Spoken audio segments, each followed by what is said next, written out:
Those of us who work in libraries are no strangers to censorship. The targets of the would-be censors typically include the subjects of witchcraft and the occult, profanity, and sex, and with increasing frequency, they are images and sounds in addition to books. The tactics censors use range from submitting written requests to theft, to threatening lives with bombs, as happened to Gordon Conable, a library director who bought Sex by Madonna for his library. Unfortunately, attempts at censorship don't stop with our libraries. Publishers such as Simon & Schuster and Bantam, bowing to pressure from the corporations that own them, have canceled titles scheduled for publication. Similar pressure, this time by law enforcement groups, resulted in rap singer Ice-T agreeing to allow Warner Brothers to remove Cop Killer from his album Body Count. Even more intimidating is the threat of criminal prosecution. Our speaker, Anthony DeCurtis, was an expert witness in the trial of rap group Two Live Crew, who were arrested in Florida for the alleged obscenity in their lyrics. Mr. DeCurtis holds a PhD in American Literature from Indiana University and received his undergraduate degree from the Special Honors Curriculum of Hunter College, City University of New York. He is currently the senior features editor at Rolling Stone magazine. In an editorial there, he wrote, "When one of the world's largest media conglomerates backs down on an indisputable First Amendment issue, what filmmaker, songwriter, author, or journalist can feel safe?" Please join me in welcoming Anthony DeCurtis.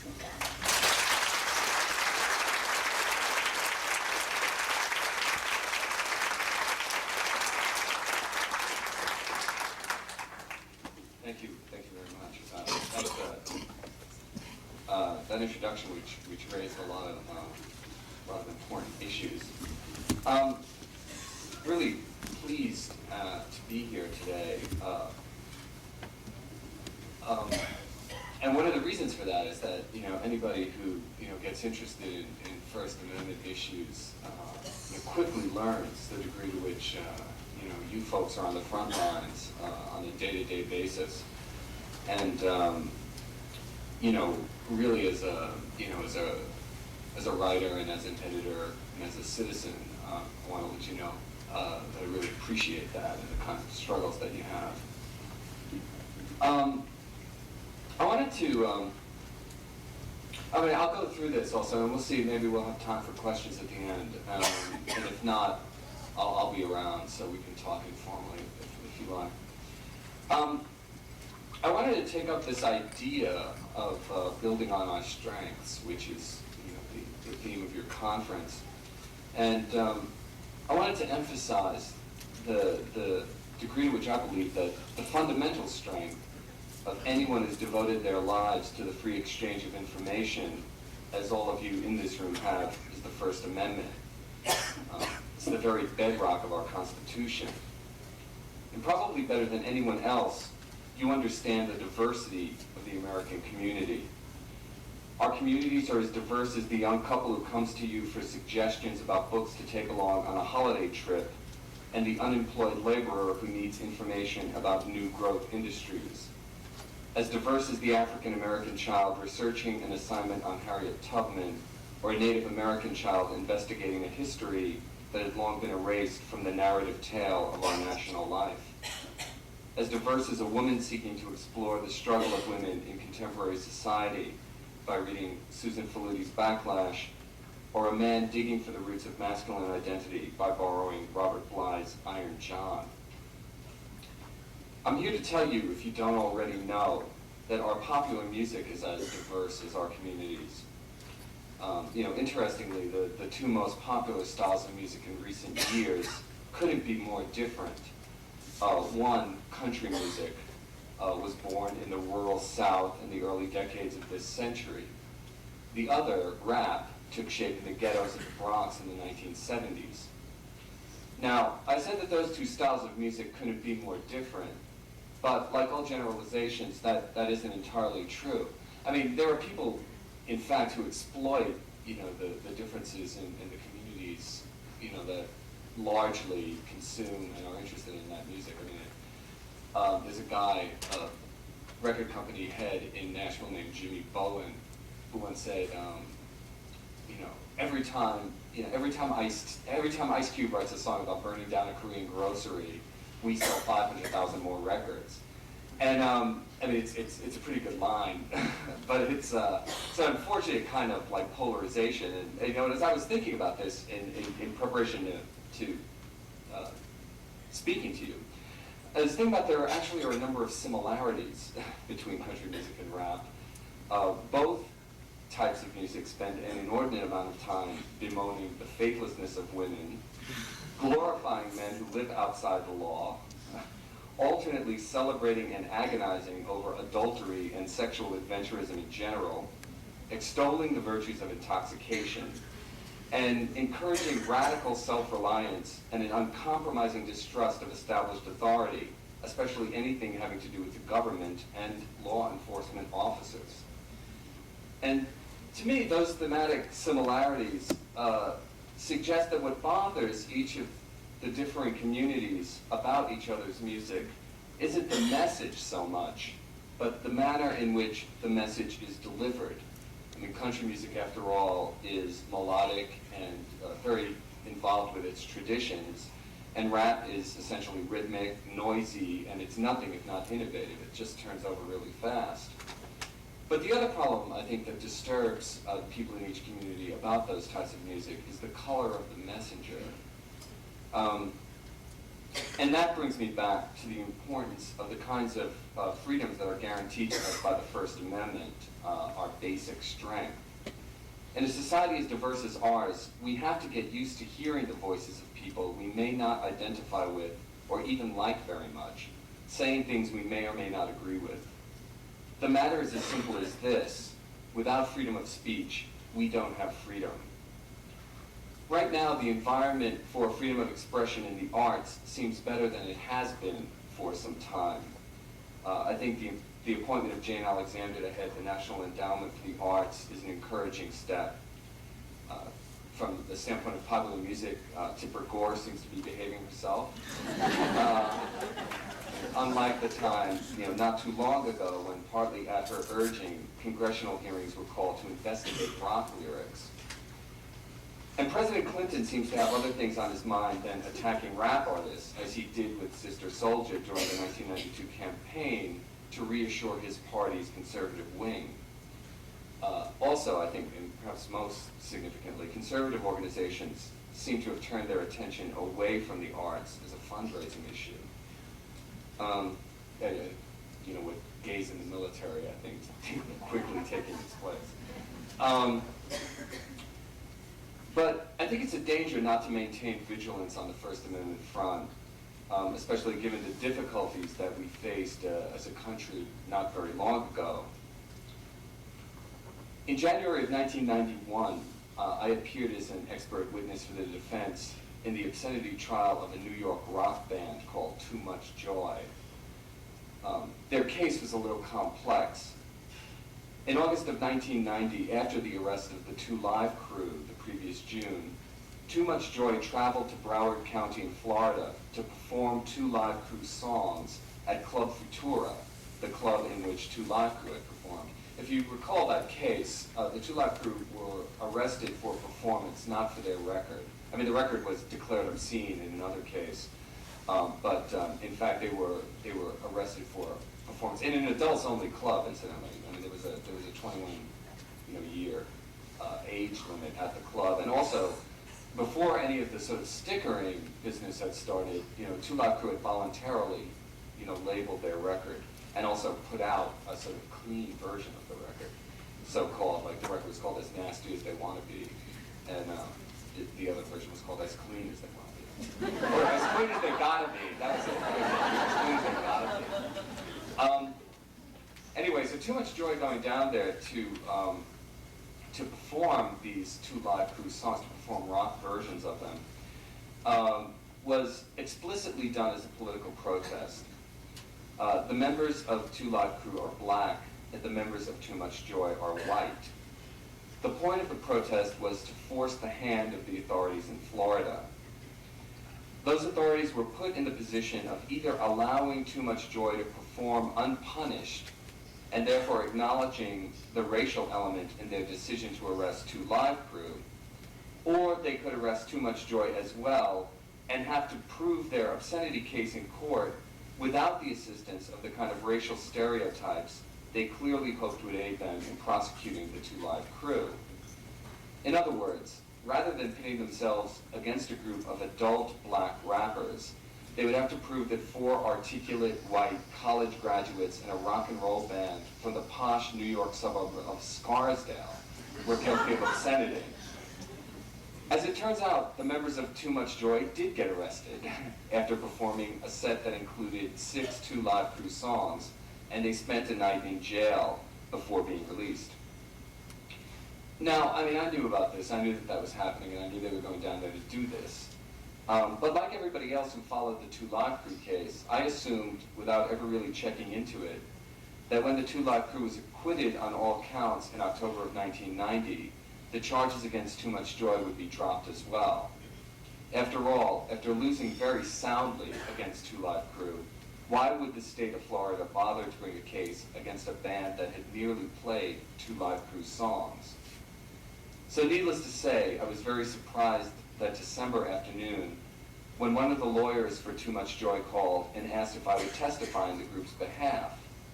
My first question was, that case is going to court? I was assured in no uncertain terms that it was. I tentatively agreed to testify.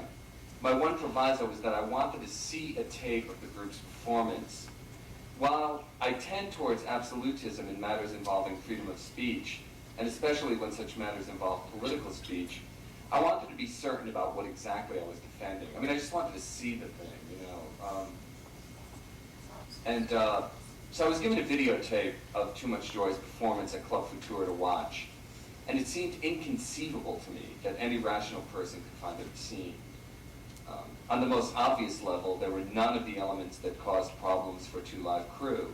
There were no scantily clad dancing girls, no simulated sex acts, and the band's rock and roll arrangements of the Two Live Crew songs were so loud that it was often impossible to discern any lyrics. I mean, there was really a kind of duplicitous aspect to the case, which is, the police officers who were there to make the arrest, show up in court and they're reading transcripts of the lyrics that allegedly they had taken down, but which in fact they had just kind of copied off the record. And it's as if, in an obscenity case, I could be standing here saying the most obscene things possible, but if you couldn't hear me or the mic wasn't working, it would be a pretty hard case. That was kind of the situation. In this instance, I've attended hundreds of concerts and listened to thousands of records, and I was familiar with the Two Live Crew album, and I knew what the songs were about and what the lyrics were, and it was often hard for me to make out anything that the band was saying. And in addition, the 4 members of the group were dressed in a completely nondescript fashion, shorts, t-shirts, and they obviously didn't intend to come across as sort of, rock and roll sex gods. And in fact, at the actual trial, I made such an issue of the lack of erotic content in the show that during a break, the members of the group came over to me and just said, we can be sexual. They're kind of overemphasizing that a little bit. We want to get off. At such a cost. Anyway, I remain convinced through the entire process that preceded the trial that the case would be dropped. That this really wouldn't happen. And that is to say, I held to this belief through lengthy telephone calls with the defense lawyers who had taken on the case at the request of the American Civil Liberties Union, through a deposition taken by the prosecution attorney who was flown to New York at the expense of the taxpayers of the state of Florida, through meetings in New York with the defense attorney who flew up to New York to discuss the case with me and the band. All of this was happening, and I still didn't think I would have to testify. The case just seemed so pointless. In fact, I remained convinced that the charges would be dropped up until the point that I left my office to catch a cab to the airport on Wednesday night, January 16, 1991, having just learned that American warplanes had begun bombing Iraq. It seemed doubly astonishing to me that this preposterous trial could go forward while events of that magnitude were taking place. So I got down there, and I was on the stand for perhaps 90 minutes. It was about a half an hour testifying for the about an hour testifying for the defense, and about half an hour being cross-examined by the prosecution. Once I finished, we recessed for lunch. When we returned, closing arguments were made. The jury was given its instructions, and we prepared to wait. It was late afternoon. The judge had made arrangements for the 6 members of the jury to be sequestered for the night in a nearby motel if they were unable to reach a verdict. The jury returned in 13 minutes. The verdict, not guilty. We would have been back sooner, one juror said afterwards, but several of the other jurors had to go to the bathroom. This actually happened.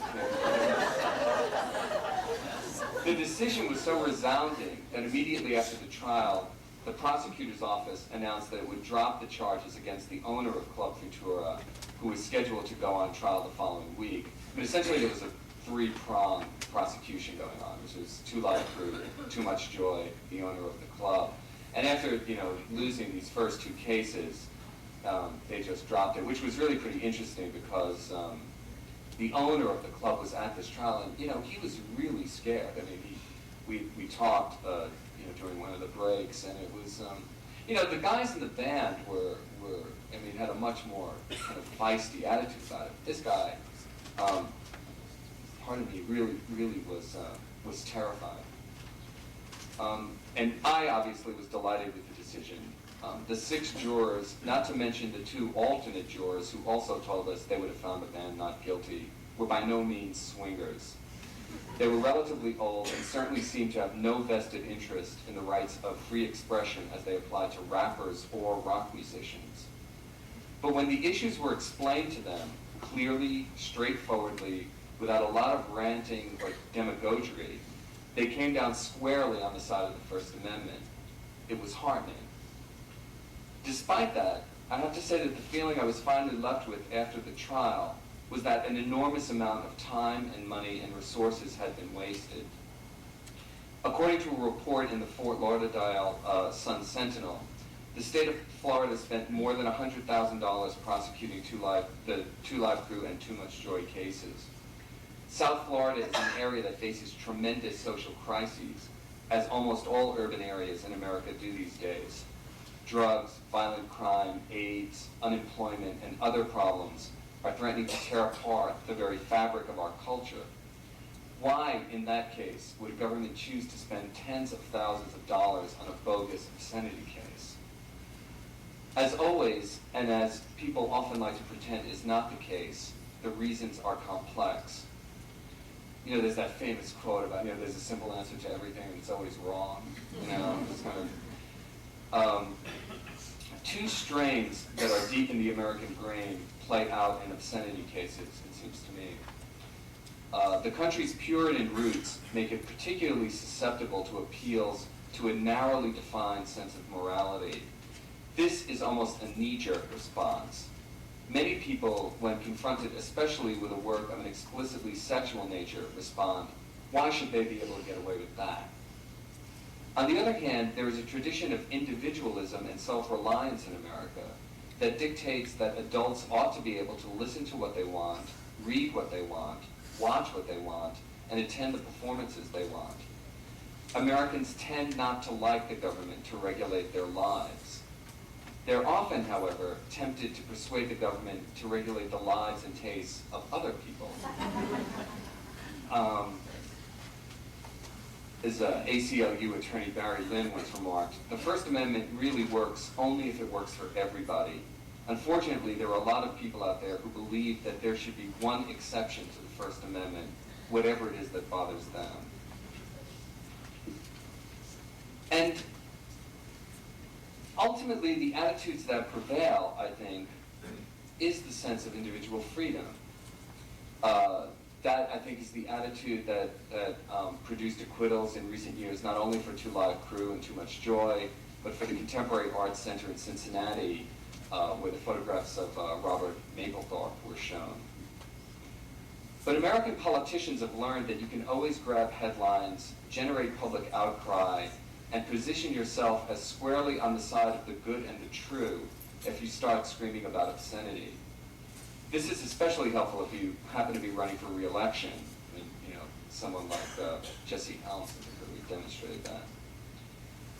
Nor is the censorship issue in popular music itself divorced from racial issues, I think, as the whole Two Live Crew business demonstrates, or from an issue that is even a deeper taboo in our society, class. While attacks on the content and attitude of rock and roll songs date well back into the 50s, current controversies over lyric content and the effects of popular music always seem to center on two musical forms that, despite their massive sales, still retain something of an outsider's edge, that is to say, rap and heavy metal. It's simply impossible not to see elements of racial and class prejudice in that development. While both rap and metal have very much entered the mainstream of our society, the core audience for rap is still black, and the core audience for metal still consists largely of working class whites.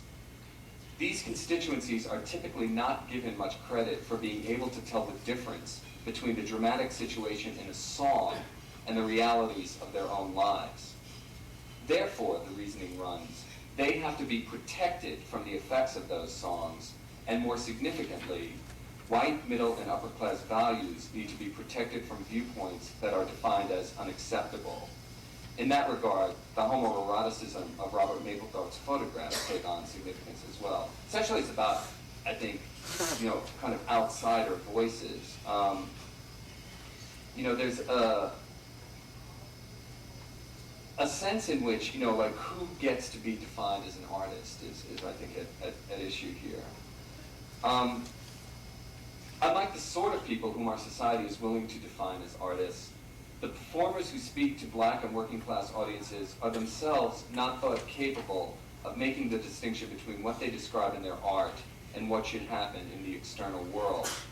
If, for example, Eric Clapton, who is white and better yet English, performs a version of a Bob Marley song and sings about shooting the sheriff, it's understood that he's an artist, and he doesn't really mean it. He can enjoy a top 10 hit unhindered by questions about his motives or the effect on his listeners of the song he's singing. And Johnny Cash can sing in a live performance before a prison audience, no less, about shooting a man in Reno just to watch him die in Folsom Prison Blues, and he can have a top 40 hit. But if Ice-T or the members of NWA, who are black, speak of violent confrontations with the police, they are presumed to be too primitive to understand the distinction between words and actions, between life and art. Their reward is organized boycotts and FBI harassment. In 1989, NWA's record company, Priority Records, which is now also distributing Ice-T's album since he was more or less forced off Warner Brothers. Priority Records received a letter signed by an assistant director of the FBI stating in part, there was a controversy with this band NWA, which had a song called, it's a title, Fuck the Police. They got a letter, the record company got a letter from the FBI.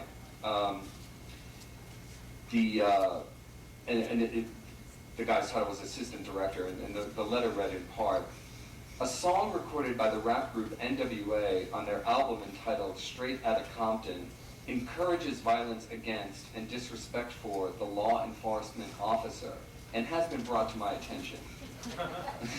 Great stuff, this letter.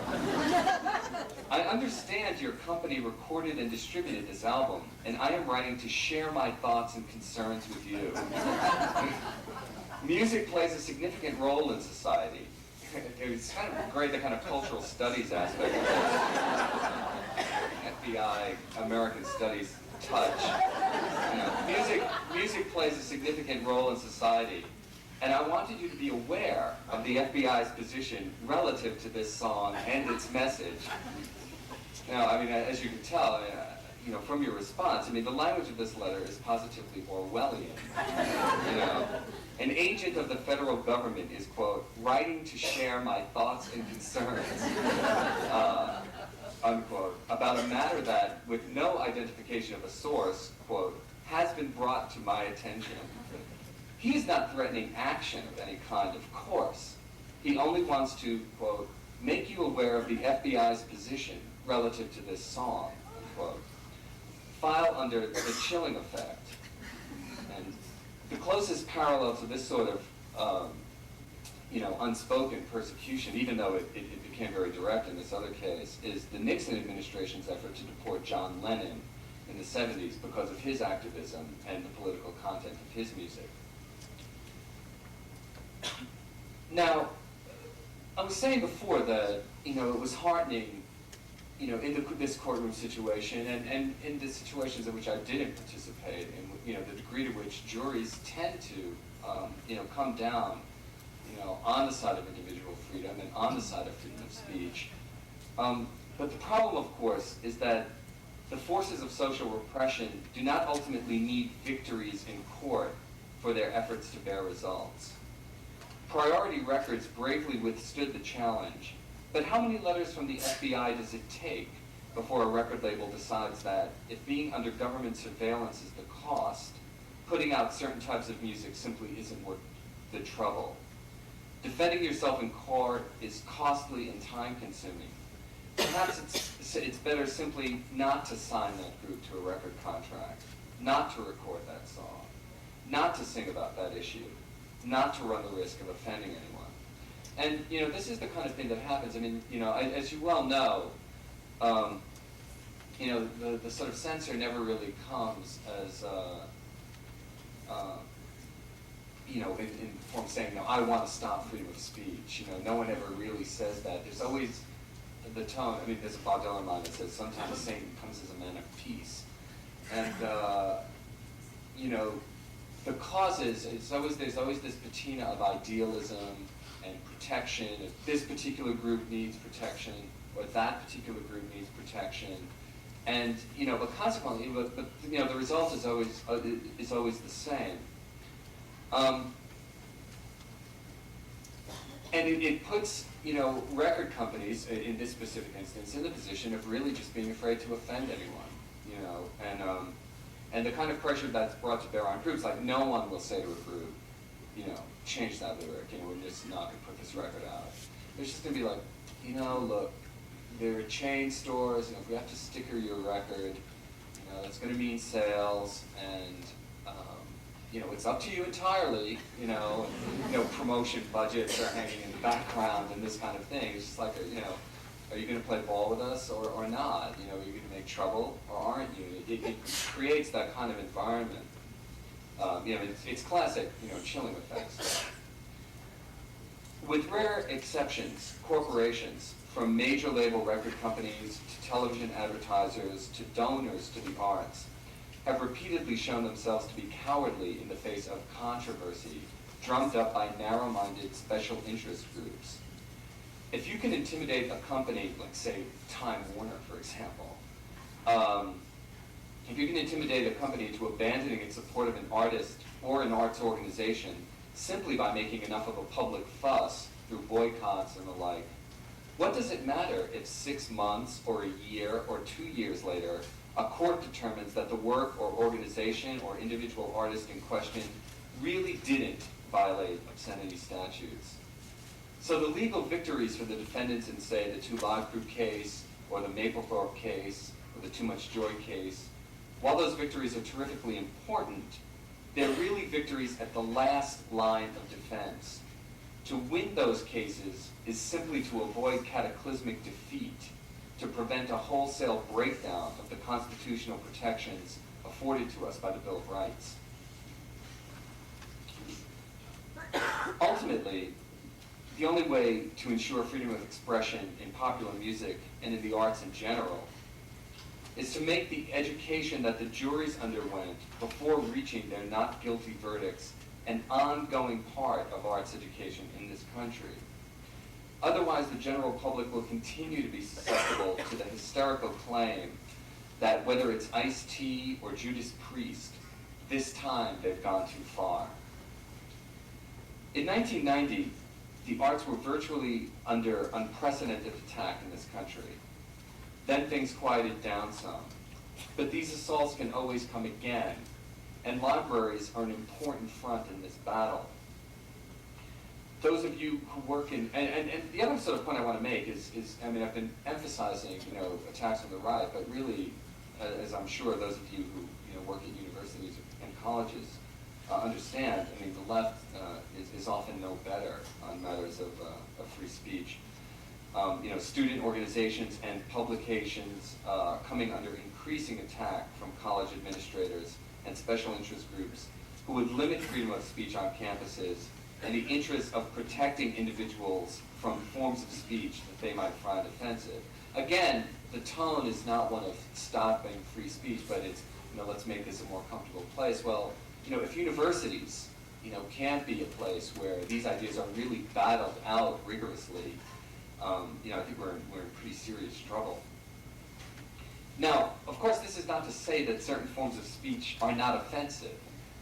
There are, I've been defending rappers, obviously, but there are things like, Ice Cube attacking Koreans in a song called Black Korea, or, statements by Professor Griff, who used to be associated with Public Enemy, made, anti-Semitic statements in interviews. The famous Guns N' Roses line in a song called One in a Million is called Immigrants and Faggots, they make no sense to me. They come to this country and spread some fucking disease. That kind of stuff is, really appalling. And not to mention, of course, in both rap and metal, an incredible amount of sexism. These issues are regularly debated in music criticism, in writing in Rolling Stone and other places, daily newspapers. And the artists in question are taken to task for the views they express in their songs. In fact, after Ice Cube had made a number of anti-Semitic statements on an album, and I think because of a lot of the stuff that was, was a big furor about it, and I think because of that, at a recent performance, just changed the lyrics and just suddenly, without a lot of hoopla, without a statement, those references were not in the songs anymore. So, it's possible to affect, and I think that as people who interact with the public, it's important for you to emphasize to people as well that it's possible to affect the behavior of artists, not by banning their stuff, by expressing your wishes, expressing your concerns. And I think it's important to make it clear to people that they need to stop looking on freedom of speech as something that they permit others out of the kindness of their hearts, but begin viewing it as an essential American freedom that they need to defend and preserve for themselves. It's important to exercise freedom of speech. You combat offensive speech with more speech. If you support or oppose statements made in a song or in the media by artists, let them know about it.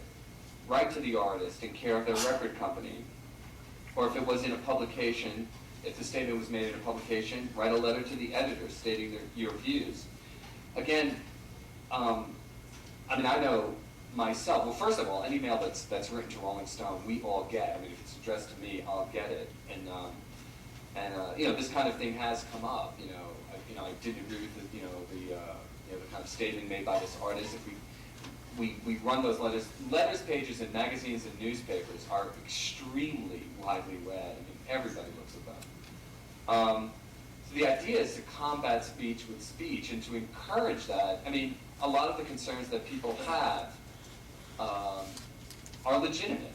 They have a right to the kind of questions, but they need to be encouraged in a certain way back, into the activity that supports freedom of speech and not the kind of activity that limits it. Finally, we must never take freedom of speech for granted.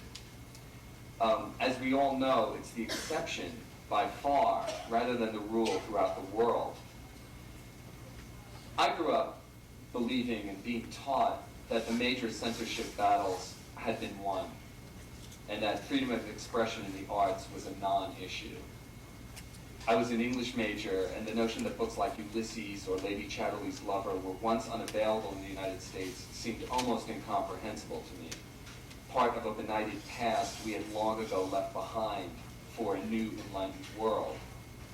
But after living through battles over The Last Temptation of Christ, Prince's Purple Rain, Salman Rushdie's Satanic Verses, and many other movies, records, and books, I know now that the struggle for freedom of expression is an ongoing, never-ending battle. And along those lines, I'd like to conclude with some words from E.L. Doctorow, one of our country's finest contemporary novelists, I think, and an energetic activist in the struggle for freedom of expression, not only in this country, but around the world. Doctorow writes, "Prejudice is profoundly in the American brain, and like all our prejudices, it resists rational argument. Not all artists are good artists. Very few, in fact, are great. But the work of independent witness, that often self-destructive power of curiosity, the willingness to articulate that which many feel but no one dares to say, the blundering, struggling effort to connect the visible to the invisible, to find the secret meanings of places and things, to release the spirit from the clay, rude, stubborn, squawking, self-appointed voice singing the unsingable, who we are, what we are becoming, is through all our regions and states, and cities and schools and workshops and studios, a natural resource as critical to us and our identity and our survival as our oil, our coal, our timber." Thank you. When does expressing your opinion about a work of art, essentially, what's the line between expressing your opinion about a work of art and censorship? Is that an adequate summary? It seems to me that the difference is, do you try to remove that thing from the marketplace? And if you're preventing it, I think arguing against it is fine, and writing about it and complaining about it. But once you get into banning it and that sort of stuff, I think that seems to me is what sort of crosses over the line. So if someone has a problem with, as I do, one of the things, I have an outlet. As a writer, I can complain about, the point of view that's expressed in a song, or the point of view that an artist expressed in an interview or something like that. But I think, people have to find, both, their own local outlets for those kind of things, for that kind of expression, short of just, let's get rid of it. It seems to me that's the difference. You can discourage it, and try to create an environment in which it kind of doesn't make any sense. But, again, just simply preventing it. Just to expand on this point for a second, I think I've always been of the opinion, I'd rather have the Nazis march. I want them out there, and I want to see what they're doing. I don't hold anything remotely like their views of things. But, this way people could protest that, counter demonstrations, you can make it part of an occasion to educate people and create a debate. But I wouldn't want to just stop them, because I think that once things go underground and people start believing, rightly or wrongly, that they're not getting a hearing, that's when things really begin to fester and the real problems start. The whole labeling question is kind of interesting. I think it really seems to me to work in a variety of ways. One is, the question of, are you labeling it, are you labeling an album because of one song or one line in one song? What is exactly the objectionable thing? It's sort of similar. I've always had a kind of theory that also it kind of works to the opposite effect, like in movies, for example. I can certainly imagine some kind of jaded Hollywood producer, kind of having some, G or PG rated movie and thinking, well, if I want those kind of randy 17-year-olds in here, we better kind of juice this up a little bit, and going for an R rating, and consequently, you go begging for a movie that deals with adult sexual themes in any kind of mature way, but there's no problem with Porky's 1 through 97. But it encourages almost a kind of, kind of like almost element of titillation, so they're real kind of adolescent, thing. Yeah.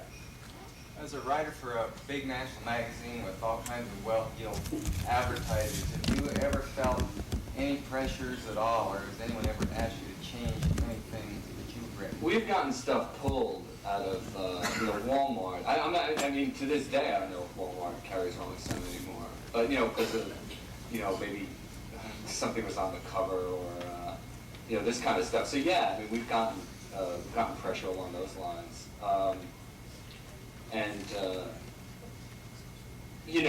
You try to resist it, obviously.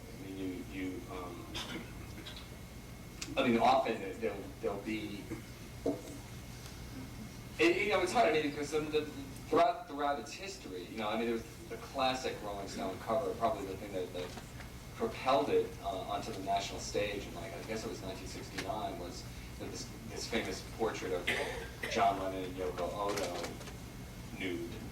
And so, part of the magazine's history is kind of bound up in this sort of stuff.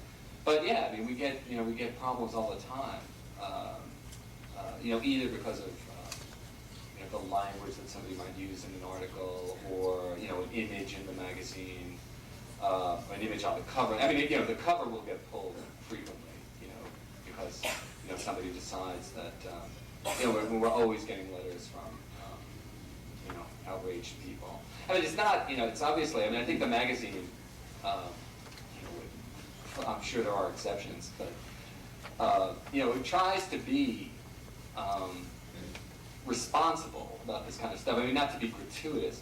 This whole sort of issue about, for example, violence on TV and sexuality on TV. I was reading, I don't know if you've seen the current issue of TV Guide as a cover story on it. It's just kind of like, what bothers me is that TV is so stupid. It's kind of like, why? When somebody talks about violence, well, are you talking about a Martin Scorsese movie, or are you talking about, it's just some idiotic thing that some car chase or something. It seems to me like, almost anything could be handled in a way that educates people or gives them something, so that, it's kind of, I think people are so frustrated by the poor quality of most of the things that they get that, they kind of lash out. But, it may be naive, but I do believe that if some of these things were handled in a way that was, where the context is a little bit more mature, people might not get so upset about it. Anyway, I think Rolling Stone tries to do that. Obviously, we all know the kind of language that will appear in the magazine, but it doesn't seem to me like it's gratuitous. Sort of like if it's part of what somebody's doing or how they speak or whatever. I don't know if any of you saw it, but it was an incredible response. I did a Whitney Houston cover story a little while ago, and I guess people just, I got letters saying, did you make all that up, all those swear words that she was using? And I said, no, in fact, just reproducing them. But people get unsettled, by that sort of thing. But it was just a presentation of what she had to say and how she wanted to say it. Yeah. Do you know much about the People for the American Way in D.C.? I had another librarian recommend that I read them to sort of educate ourselves. Yeah, exactly. Yeah. They're a really useful organization. Maybe you have the address with you or something, or I might actually even have it upstairs. They provide. What they attempt to do is essentially try to take the debate on this issue out of the hands of the would-be censor, so that people like us are not always reacting defensively. I mean, I think that, you know, in recent years, you know, I mean, I would go on like TV shows and things like this, you know, with someone like McLaughlin or something. And, you know, somebody would, you know, like, there would be like, okay, so, you know, this stuff has destroyed the family, created drug addicts, you know, done everything evil in society. Mr. DeCurtis, you know? And it's just like, well, I don't see it that way, you know? But, like, you always kind of seem like, you know, it's a little late. I mean, so, like, I mean, on this one, you know, I was on this crossfire about Woodstock, you know, and, you know, Pat Buchanan, who's really, I think, a very dangerous individual, is, you know, kind of carrying on about, you know, just, you know, the American family has fallen apart, our values have crumbled, you know, drug addiction, sexually transmitted diseases, you know, blah, blah, blah, you know, and then, you know, again, you know, what do you have to say? And I just said, well, you know, I said, it's hard for me to imagine that all of that is because of Woodstock. Concert. You know, or the conservatives weren't having sex and smoking a joint or something. You know, it seemed just incredible. But like, you know, if you give up the floor, I mean, if you let them set the terms of the debate, you're always, you know, it's like, you know, it's like in pro-choice things, you know. This person's in, you know, defending the family and human life and all of this stuff, and this person is against it. You know, you have to make sure that the debate gets framed in a way that your ideas can come out in a context that makes them seem, you know, more than just, you know, you're defending smut or something.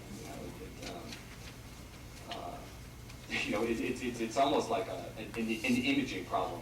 And people for the American way, I think, are very useful for that kind of information and you know, suggested approaches that you know, that help to do that. That whole, I guess, kind of political correctness, you know, element of things, I think is real troubling. You know, because it really kind of comes from people who would very much style themselves as defenders of freedom of speech. And I just think you're better off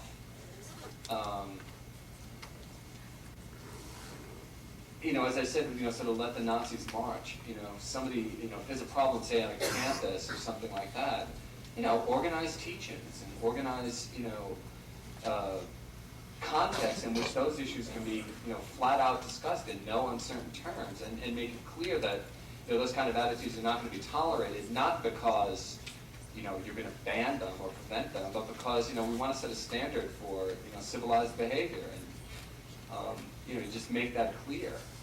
You know, I don't think, again, when that stuff really just gets suppressed, I think it ultimately, you know, it ultimately returns often in a far uglier form. I mean, personally, I guess I feel that the issue with children is sort of educating children. I mean, I think that there's a kind of dream that kids can be sort of insulated from all this stuff, you know, and they can't, you know. So either they're going to kind of encounter it, you know, on their own, or they're going to encounter it in an environment in which it can be addressed. I mean, I don't think that, you know, putting a label, say, on the TV show that says, you know, this is going to be a violent show, is going to make kids turn that show off. You know, I just don't see that, you know. I mean, I have this discussion with my nephew. You know, he's 12 years old. He's just a rap fanatic. I mean, you know, and we talk about this stuff, you know, and you know, what are you listening to? You know, what's that? What do you think about it? You know, I think this, and you know, kind of draw him out a little bit, and then, you know, introduce some ideas to him. You know, but I mean, I can't say that, you know, I kind of was a model as a child myself as far as this stuff was concerned, you know, but, and certainly, you know, my parents never discussed it with me. But, you know, I think that, it seems to me that that's a more effective way to deal with it. You know, I mean, I think that it's, you know, you're just not going to be able to, you know, kids are going to encounter this stuff, and, you know, either it's an open enough context in which they feel free to discuss it, or you make them discuss it, or they kind of get it on their own. The idea that they're not going to get it, I think, is you know, on the other hand, I mean, I think it's possible to just say, look, I don't want that stuff in the house, you know, whatever it might be. You know, if something is just kind of, you know, over the line, or just like, look, you know, when you have your own place, you want to listen to that, fantastic, you know, but not here.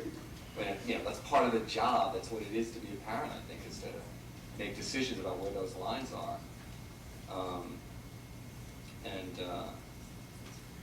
You know, myself, I mean, I think that, you know, kids just have a way of getting to things. I mean, you know, they'll, you know, it's just, you're just not, you know, child-proofing the world is not really